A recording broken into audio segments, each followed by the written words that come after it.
Hi, I'm Dustin Abbott, and I'm here today to give you my review of the Nebula Capsule Air. This is obviously a micro projector, very portable projector. In fact, the Capsule Air is being marketed as the world's smallest Google TV projector, and it is remarkably small, as you can see. It's about the size of a soda can. It's definitely very highly portable, from the small size to the fact that you have about 2 hours of playback time built right into it with a 34 watt-hour battery. But my testing says you'll also have to be pretty selective about your lighting situation, as 150 ANSI lumens aren't going to compete with much in terms of other light sources. So is the Nebula Capsule Air worth around $400? Well, I guess that depends on how portable you need your entertainment to be. So let's jump in and let's take a look at what it has to offer. So as noted, it is extremely small, and you can see that just from the physical design, but in terms of those dimensions, it's 2.7 inches in diameter by about 5.5 inches in length, so that's 68.5 by 139.7 millimeters. You know, frankly, it's about the size of a lot of lenses that I reviewed along the way. It weighs in at 1.4 pounds or 635 grams, and ditto for the lens size there. It is the actual displaying technology is DLP, and as noted, it has 150 ANSI lumens. The native resolution is 1280 by 720 or 720p. It does support up to 1080p input. It has a variety of input sources here on the back, including HDMI and then USB-C. What it doesn't have is any kind of headphone output or 3.5 millimeter output for audio. It is rated at a 30,000 hour lifetime, so you know, probably mostly your lifetime. It does support HDR10, and so you can do both SDR and HDR content through that. It has the standard Google TV menu and then also the standard Google TV setup, which tends to be very simple, particularly if you've done it before. It's basically connect to the Wi-Fi network. It's logging into the, you know, your actual Google account, and away you go, and most of the rest of the process is going to be set up. And what I do love at the end of that process is that you end up with a kind of a user interface that will be matched across a wide variety of devices. Maybe your home TV, maybe if you have multiple other type, you know, if you have multiple projectors even, you're going to, whatever it is, you're going to get that same kind of UI across all of them. And so I do appreciate that. The included remote does allow you to do hands-free voice control with the remote, and it's also, again, it's a standard button layout, and so it's very simple, it's very easy to use if you have any kind of familiarity with other Google TV type products.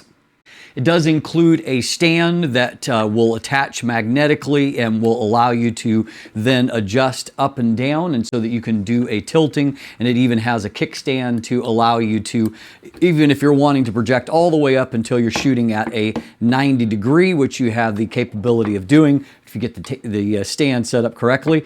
The built-in sound projection is rated at 5 watts. It's Dolby audio. It can be used as a Bluetooth speaker, and then of course, because it is Bluetooth, you do have the option of a Bluetooth connection to other Bluetooth speakers as a means of projecting audio and getting a bigger audio sound. Now, in theory, you can project anywhere between a 30 and 80 inch display, and so that is as close as 2.5 feet up to right under 7 feet for displaying that. I find that if you'll stick to somewhere around a 45 inch display, somewhere in that range, you're going to get the best performance. It does have autofocus and then also auto keystone corrections. All of that seems to work really well.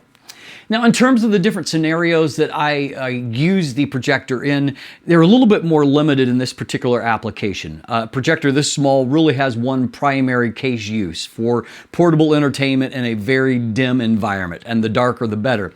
So even, you know, I might look at something like this as a means of maybe displaying photos as a photographer, you know, to let clients see photos. But again, unless you've got a very dark room, it's not going to be incredibly useful for that. And so really this is more of an entertainment device and best used in the dimmest conditions possible. The picture isn't bad if you're using it in a dark room and you're projecting at a reasonable size, and I would define reasonable as being 50 inches or under that. You can display larger than that, and it's not terrible, but it does get more washed out. And all of the other case uses, if you're in a brighter room, it is going to look very washed out. I don't consider it to be particularly useful in brighter type environments. So I'll give you a breakdown of what I consider to be great about it and what's not so great about it in terms of actually using it, my experiences as using it. So obviously, under the great category, I mean, this is obviously incredibly small and portable. And if it is the world's first this small to be a Google TV device, you know, that is pretty impressive in and of itself. It is very easy to set up, and I'll give that with a little bit of a caveat. If you've been through the Google TV setup before, you know, as a reviewer, I've had to go through it a number of times. I've had to set it up in a number of displays and in, you know, offices and at the church for various things. So I've been through this process probably at least a dozen, if not more times.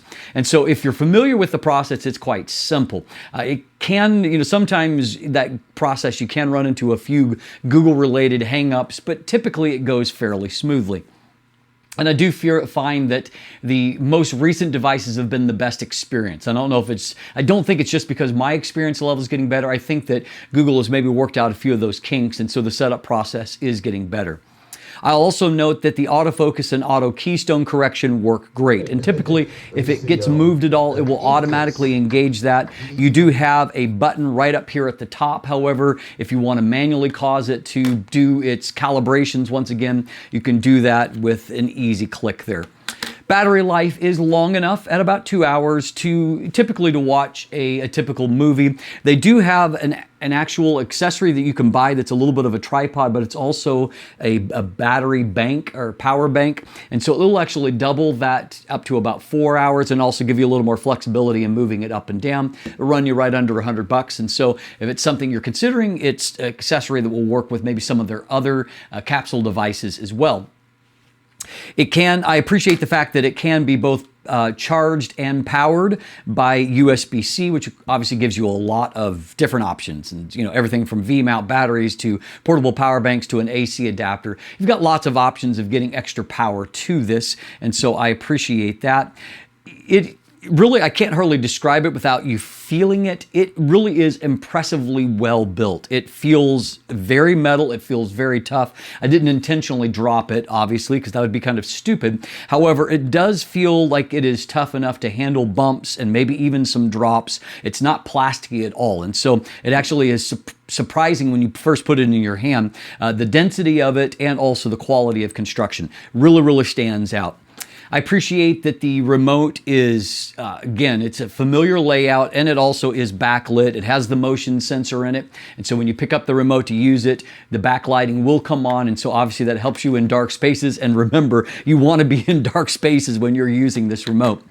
I also appreciated the fact that it seemed to have no lag between the video and the audio when I connected via Bluetooth to my Soundcore Boom 2 Plus portable Bluetooth speaker. And so that obviously gave me much, much bigger sound. But I also appreciated the fact that there didn't seem to be a sync issue. And so that's great. The built-in sound is decent. And again, if you're totally about portability, it will give you a reasonable experience. Just don't expect it to equate to a, you know, like a full sound bar, or much less a full home theater system. But if you have reasonable expectations, the sound quality is pretty good. The same is true for the picture quality. It is good enough for SDR or HDR10 if it is used in the proper environment and you're projecting at the proper size. And as long as you don't kind of exceed those limitations, I'll say that it works pretty well. The included tilting stand, I think that it works well. It's a really simplistic, easy device to use, and so very easy to just pop that on there and then to have that flexibility for, you know, rotating it and getting it to work at different viewing angles. So that's great.